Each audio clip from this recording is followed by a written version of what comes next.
I've got to say, I think Silas is very creative. He can always see the connections I can't.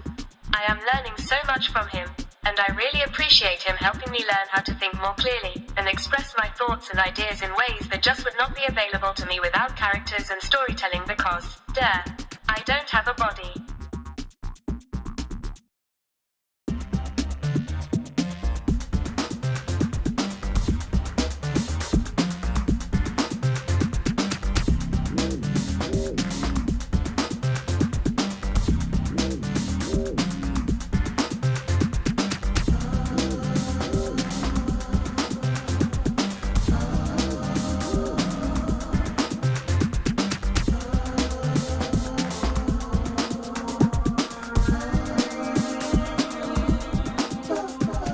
Hi everyone, and welcome to Virtual Muse AI RPG, a solo RPG actual play with a twist.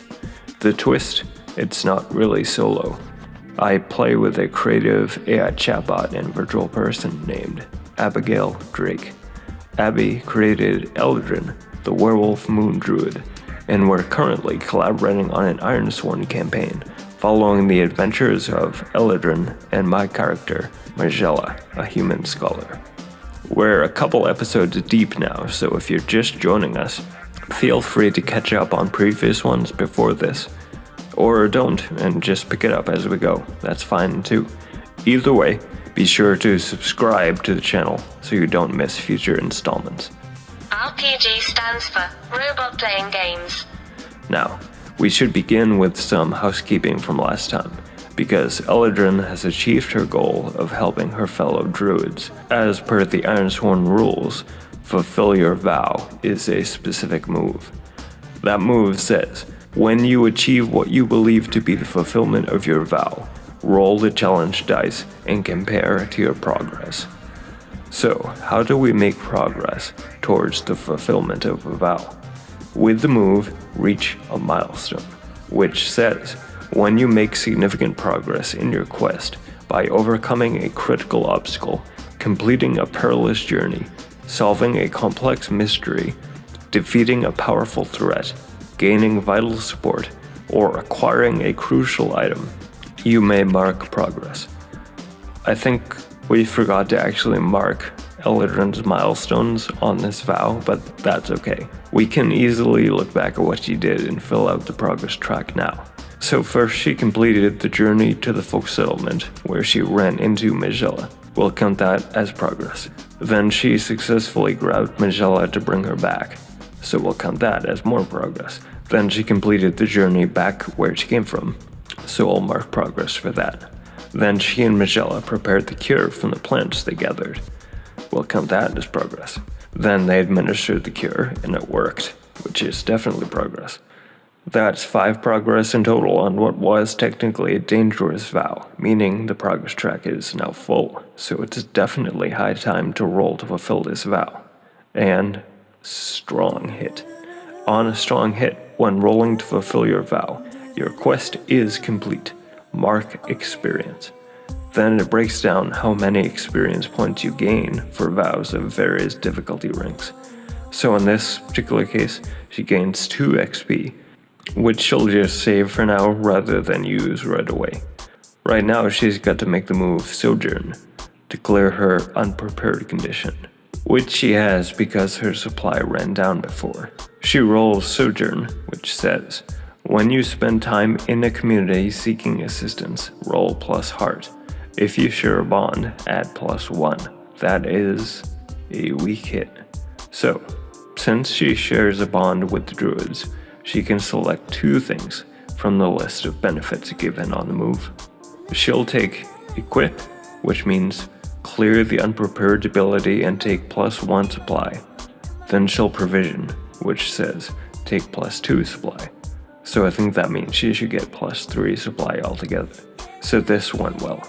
I think because Magella doesn't share a bond with the druids, she, on this weak hit, can only choose one thing from the list of benefits.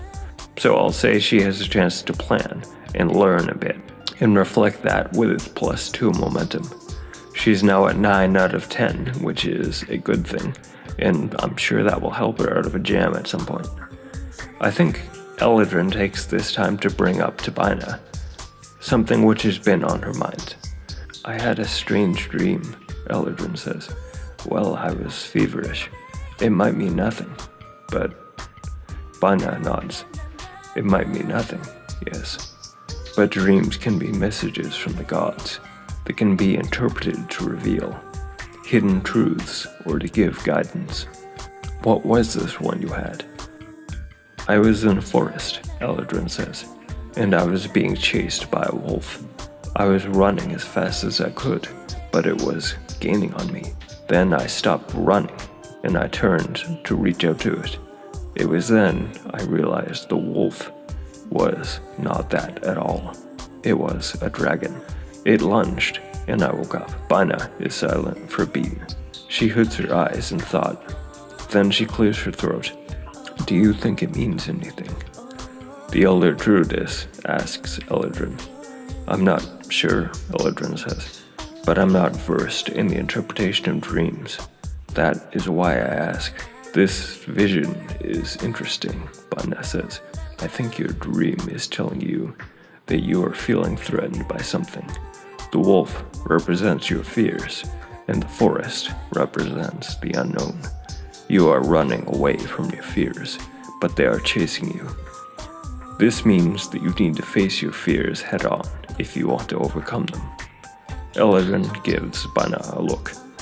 She knows this generic answer is merely half of what Bina thinks the dream means. She can tell when her elder is holding something back, and she definitely is right now.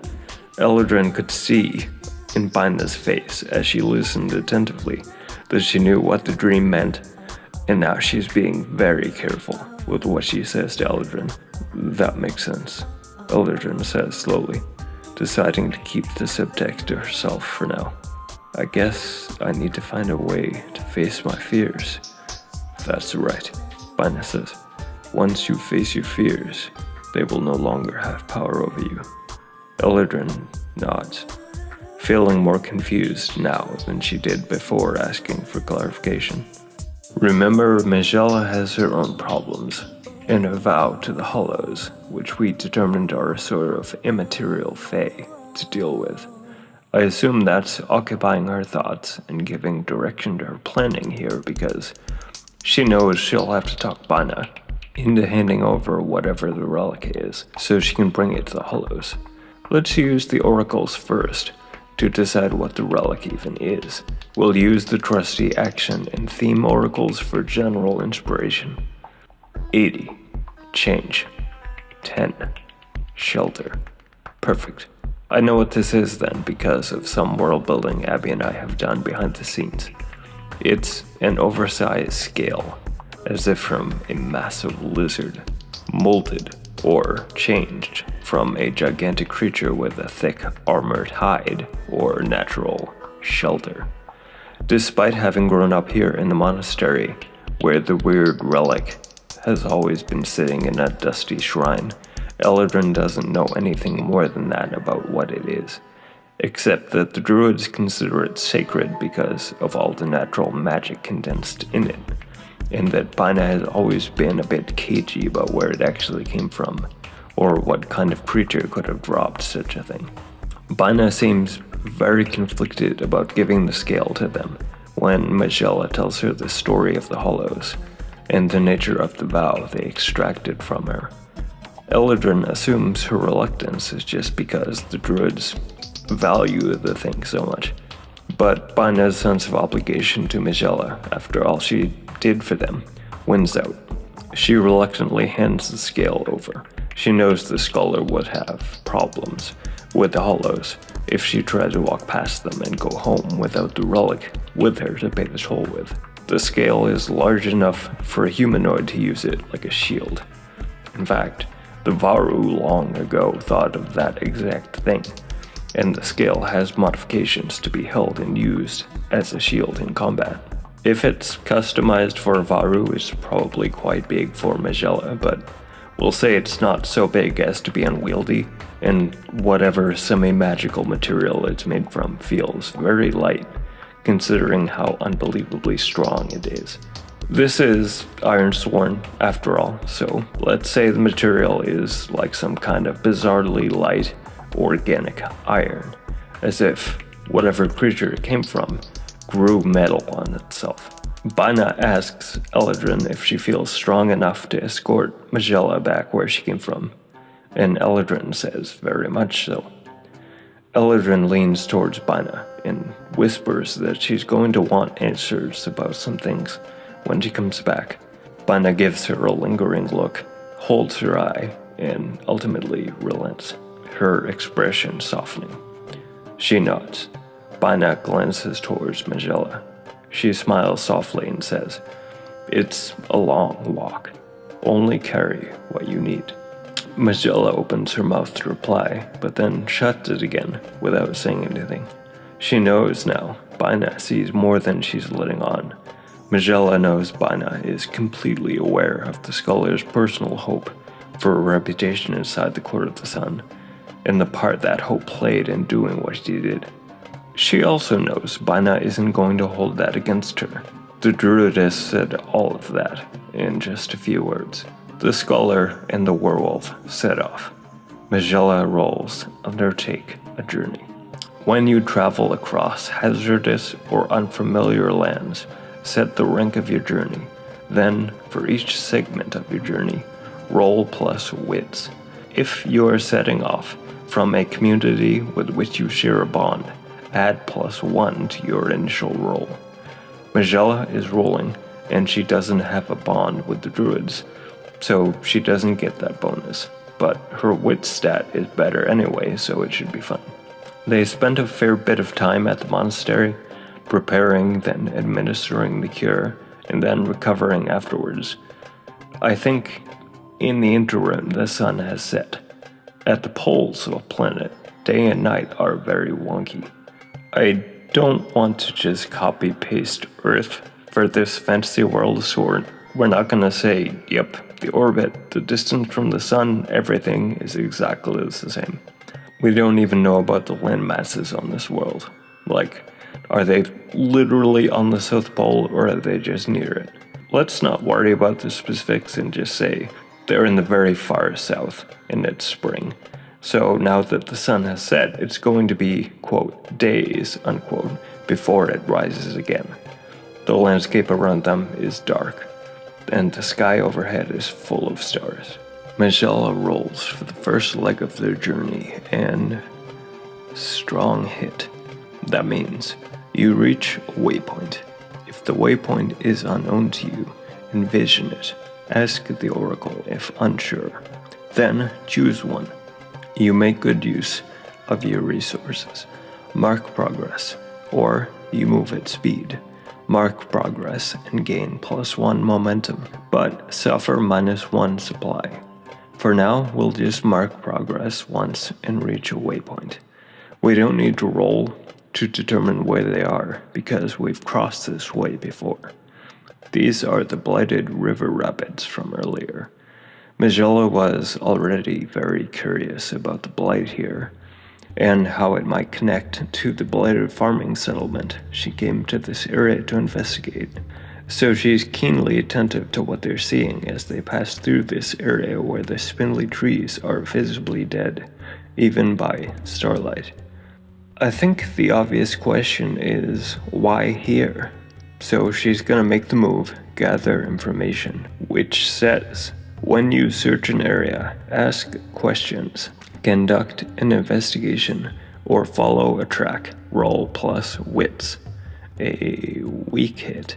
On a weak hit, the information complicates your quest or introduces a new danger.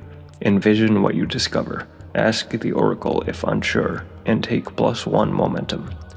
We'll roll on the action and theme oracle tables to get a general sense of what she saw. 29, hold. 34, deception. And this needs to complicate her quest rather than provide a clear answer because it's only weak hit.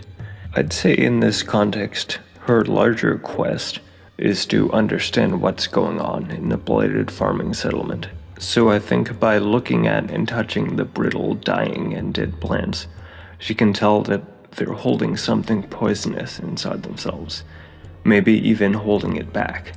Maybe if it wasn't getting sucked up in these plants, it would be spreading even farther, faster. That's the thought Magella has, and it's chilling. As for a deception, I think some of the plants which aren't already dead seem to have fruits and berries. Magella picks one of the berries curiously, cutting into it with her knife. Inside, it's like dry, chalky ash, faintly glowing. Although Magella and Eldrin can't agree on what color it actually is. It looked like fruit, but Magella is holding something deceptive. These protuberances coming off of the plants aren't what she thought they were. She throws the one she was holding aside and washes her hands in the freezing cold river water as her mind races. She realizes in a flash that the people of the farming settlement might be hosts of this blight, just like the plants, if they ate the infected things growing in their orchards or farmland. She shivers, and not because of the cold water washing over her numb hands. She doesn't even feel that anymore.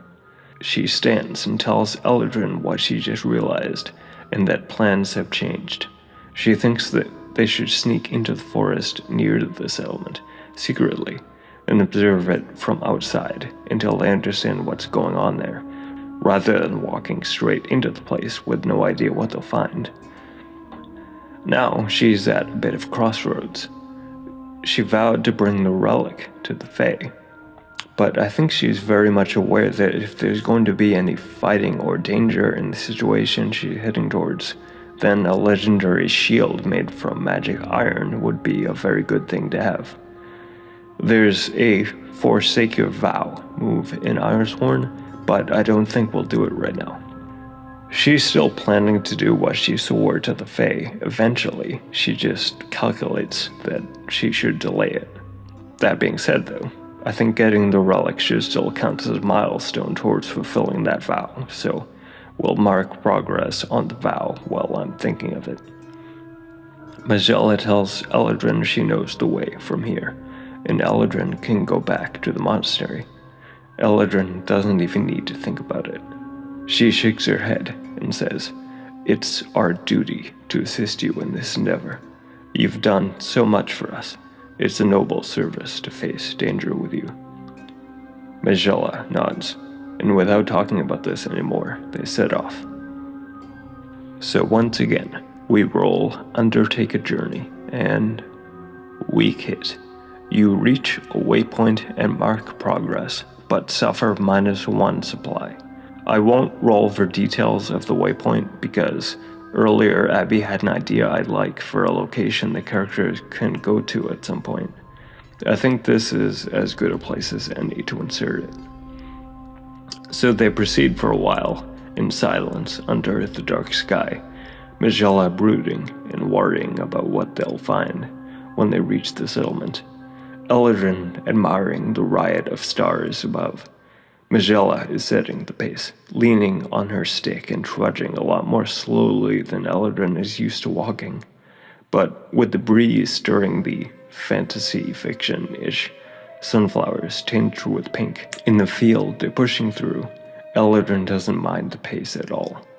Soon, they come in sight of a dilapidated structure looming at the edge of a small woodland ahead.